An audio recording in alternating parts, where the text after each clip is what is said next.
Good morning बच्चों। आज मैं आपको संख्या पद्धति के बारे में बताने जा रही हूँ। इसे नंबर सिस्टम भी कहा जाता है। अच्छा बच्चों, आप क्या बताएंगे कि जितनी भी संख्याएं बनती हैं वो कितने अंकों से बनती हैं? कुल कितने अंक हैं जिनका प्रयोग बहुत बहुत बड़ी से बड़ी संख्या और छोटी से छोटी संख्या में प्रयोग होता है? हाँ बच्चों, वो अंक हैं आपके 10 अंक हैं। जैसे 0, 1, 2, 3, 4, 5, 6, 7, 8, 9। तो 9 तक तो 9 हो गई और 0 को मिला के 10, यानी 10 अंक आपके ऐसे हैं जिनसे हम छोटी से छोटी और बड़ी से बड़ी संख्या बना सकते हैं। इनको अरेबिक संख्या भी कहते हैं, यानी हिंदू अरेबिक संख्या कहा जाता है।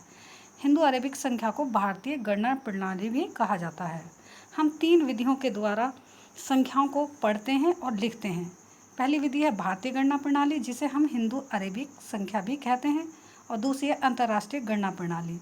इसमें होता है इकाई, हजार, मिलियन, बिलियन, इस तरीके से बढ़ती रहती है। इसे डिटेल में आगे बताएंगे। रोमन प्रणाली, हम जो हिंदू अरेबिक अंक हैं हमारे, इनको रोमन प्रणाली में कैसे लिखा जाता है ये भी बताया जाएगा। आप एक टेबल देख रहे हैं, जैसे इसमें इकाई, इकाई, दहाई, सैकड़ा, हजार, 10,000, लाख, 10 लाख। अब इनको पढ़ने का तरीका बाद में बताया जाएगा। आपको पहले ये बताया जा रहा है कि इन अंकों को हम हिंदू अरेबिक प्रणाली बोलते हैं, संख्या बोलते हैं, और अंतर्राष्ट्रीय प्रणाली हमारी इन्हीं हिंदू अरेबिक संख्याओं से बनी है, लेकिन उन्हें पढ़ने का तरीका अलग होता है। जैसे अब मैं बताती हूँ, एक छोटा तरीका है कि आपको जितनी भी संख्याएं दी हैं उनके 3-3 जोड़े बना लो। जैसे आपने ये आपको अंक दे रखे हैं, जैसे आपको ये अंक दिया हुआ है, ये अंक दिए हुए हैं, जैसे 9, 8, 7, 6, 5, 4, 3, 2, 1। हम इकाई से लेकर चलेंगे, इकाई से सैकड़े तक ये 3 जोड़े, और फिर यहाँ से 3 जोड़े, और यहाँ से 3 जोड़े। अब इन्हें पढ़ने का तरीका क्या है कि जो इकाई, दहाई, सैकड़ा है उसे हम मिलाकर पढ़ेंगे। जैसे 321 है, ऐसे 3 जोड़ों में 654 पढ़ेंगे, और फिर यहाँ 3 जोड़ों में 987 पढ़ेंगे। जैसे ये इकाई हो गया 3 अंकों का इकाई, और यहाँ से फिर हजार शुरू होता, और ये आपका मिलियन शुरू हो गया। इसे पढ़ा जाएगा 987,654,321। ये आपका अंतर्राष्ट्रीय प्रणाली हो गया। डिटेल में इसे आगे बताया जाएगा। बाकी आप रोमन प्रणाली देखो। रोमन प्रणाली को 1 को इस तरीके से लिखा जाता है, 2 को 2 डंडे, 3 को 3 डंडे, 3 लाइन्स, 4 को 1 लाइन और वी की तरह बना दिया जाता है। 5 में वी और 6 में वी बनाया जाता है, और फिर एक डंडा आगे, एक लाइन आगे। ऐसी 7 में 2 लाइनें वी के आगे, 8 में वी के आगे 3 लाइनें, और 9 में एक लाइन और फिर वी। 10 के लिए ये। इस तरीके से लिखने को हम रोमन गिनती कहते हैं। इसे first, second, third, fourth, fifth, six, seventh, 8, 9, 10th बोला जाता है। नेक्स्ट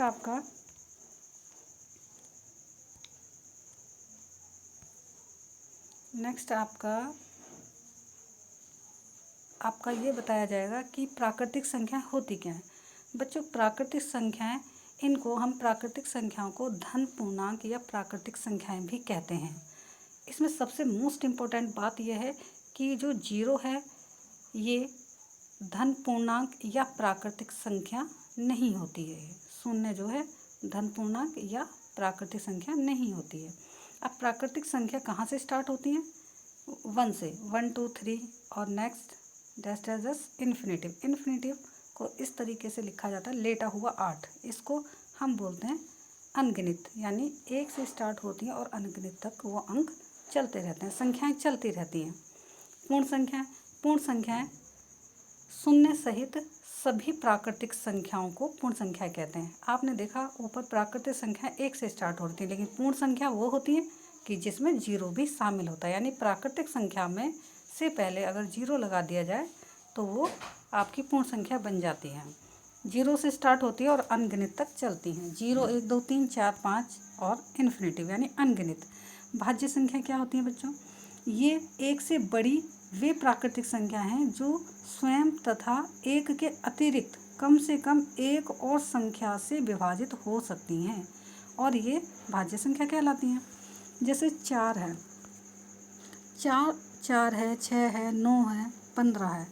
ये देखो, एक के अलावा हम एक को छोड़ के दो से ये विभाजित हो रही है तो ये भाज्य संख्या है। 6 किससे विभाजित हो रही है? 2 से भी हो रही है और ये 3 से भी हो रही है। यानी कि एक के अतिरिक्त अन्य अंकों से या संख्याओं से भाग हो जाए या कट जाए वो संख्या, वो हमारी भाज्य संख्या कहलाती है। अब 9 है, 9 3 से ही भाग होता है या फिर ये खुद अपने आप से ही भाग होती है, यानी कि स्वयं से भी वो भाग हो रही है और तथा अन्य अतिरिक्त अंक से या संख्या से भाग हो रही है, उसे भाज्य संख्या कहते हैं। इस तरीके से अभाज्य संख्याओं को हम ऋण संख्याएं भी कहते हैं। इन्हें प्राइम नंबर्स बोला जाता है। ये संख्या एक के अतिरिक्त वे धन पूर्णांक या प्राकृतिक संख्याएं हैं जो एक तथा स्वयं के अतिरिक्त किसी और संख्या से विभाजित नहीं होती।